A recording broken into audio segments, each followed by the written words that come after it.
सम्पूर्णमा नमस्कार। आज पनि हामी राङ्काईको जक्सनमा हामी उपस्थित भइसकेका छौँ।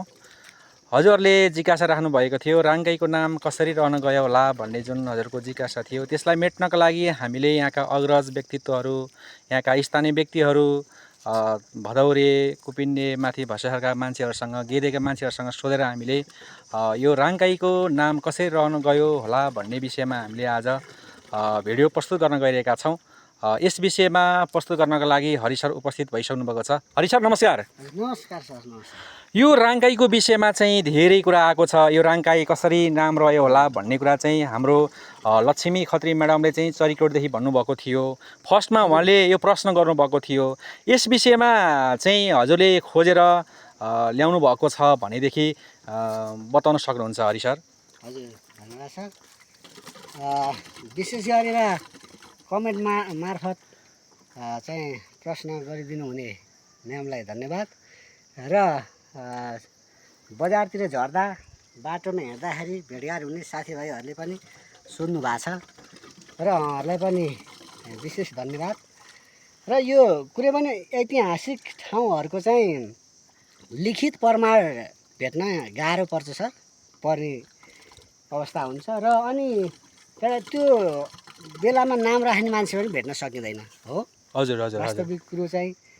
अनि अब हामीले साथीभाइहरूसँग सोद्धा यता स्थानीय बासी भदौरे कुपिन्ने यता गेदेको साथीभाइहरूसँग चाहिँ सोधबुझ गर्दाखेरि है, उहाँहरूले पनि सुनेको भरमा आफ्नो अग्रज पिँढीहरूसँग कुरा गरेको सुन्दा र सोधीखोजी गर्दाखेरि हजुरबाउ जस्तै हजुरआमा, मामा, ठुलबुबाहरूले कुरा गरेको सुनेको र उनीहरूलाई पनि सोधीखोजी गर्दाखेरि चाहिँ आएको कुराहरू चाहिँ हामी मार्फत आएको छ। र यहाँको नाम चाहिँ कसरी रह्यो भन्दाखेरि तपाईँ यहाँ चाहिँ पहिला पनि जक्सन रहेछ सर, ठुलो जक्सन रहेछ है। हजुर हजुर। अनि यता स्थानीय बासीहरू घाँस दाउरा गर्न आउने, मेलापात भनौँ, गोठालो हजुर। अब आउँदाखेरि उनीहरूले चाहिँ यहाँनिर बसेर, यहाँ ठुल्ठुलो ढुङ्गा छ, एकदम आकाशित ढुङ्गाहरू पनि थिए। अहिले चाहिँ बाटो खन्दाखेरि धेरै ढुङ्गाहरू चाहिँ त्यो अहिले छैनन्, पल्टिएका छन् है। त्यो ढुङ्गाहरूमा बसेर जुन यो चाहिँ अहिले 7 नम्बर, 6 नम्बर र 4 नम्बरको सङ्गम बिन्दु पनि हो सर, सङ्गम स्थल पनि हो। हजुर हजुर। अनि यहाँ चाहिँ गीत भन्ने, झ्याउरे गाउने होइन, अनि दोरी झ्याउरे गीत गाउने जक्सन। हजुर कडा प्रतिस्पर्धा गर्ने। ए यो 3 गाउँको? हजुर कुपिन्डे 3 गाउँ 4 गाउँको 4 गाउँ। अनि त्यो गीतबाट, झ्याउरेबाट दोरी जुवारी पनि भन्छन् है, भन्थे पहिला जुवारी खेल्ने। र अनि कडा प्रतिस्पर्धा गरेर चाहिँ त्यो आफ्नो मनको बह पोख्ने, कहिले एक्लै कहिले साथीहरूसँग जुवारी खेलेर गीतको चाहिँ राग मार्ने सर भनौँ। कसले जित्ने र राग मार्ने? प्रतिस्पर्धीमा कसले जित्ने भन्ने। र अनि अब एक्लै भए अवस्थामा नि आफ्नो मनको बहहरू चाहिँ गीत मार्फत, झ्याउरे मार्फत चाहिँ व्यक्त गरेर राग चाहिँ मार्ने चाहिँ गरेको हुनाले यहीँ बसेर यही सेरोफेरोमा अनि त्यो कारणले चाहिँ राङ्काई नाम बसेको भन्ने एउटा किंवदन्ती भेटियो है।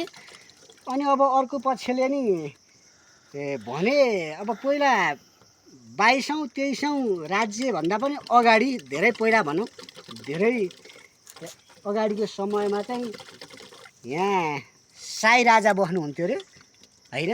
अनि साई राजाले चाहिँ घोडा लिएर यता चराउन, डोर्याएर डुलाउन लिएर जाने। अनि यहाँ ढुङ्गाहरू, अहिले ढुङ्गाको विषयमा अहिले कुरा गरिसकेँ।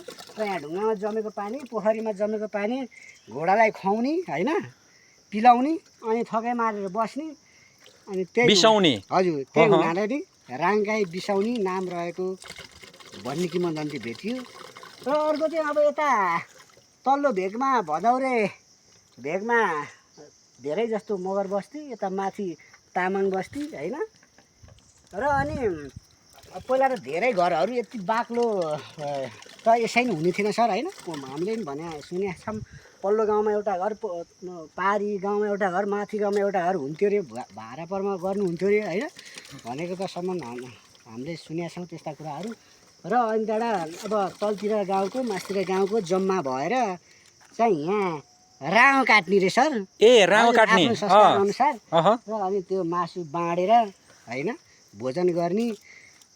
त्यस कारणले नै राङ्गाई नाम बसेको भन्ने किंवदन्ती छ बुझेअनुसार सर। अहिले यति नै, धन्यवाद। यहाँभन्दा धेरै जानकारी छ भने साथीहरूले कमेन्टमा भन्न सक्नुहुनेछ। हस् हस्, हरि सरलाई धेरै धेरै धन्यवाद। राङ्गाईको विषयमा यो राङ्गाई नाम कसरी रहन गयो होला भनेर चाहिँ उहाँले खोजेर यहाँ प्रस्तुत गर्नु भइसकेको छ। राङ्गाई नाम रहनको लागि 3वटा कुरा चाहिँ उहाँले प्रस्तुत गर्न सक्नुभएको छ। 3वटा तथ्य चाहिँ यहाँ किंवदन्ती प्रस्तुत गरिसक्नु भएको छ।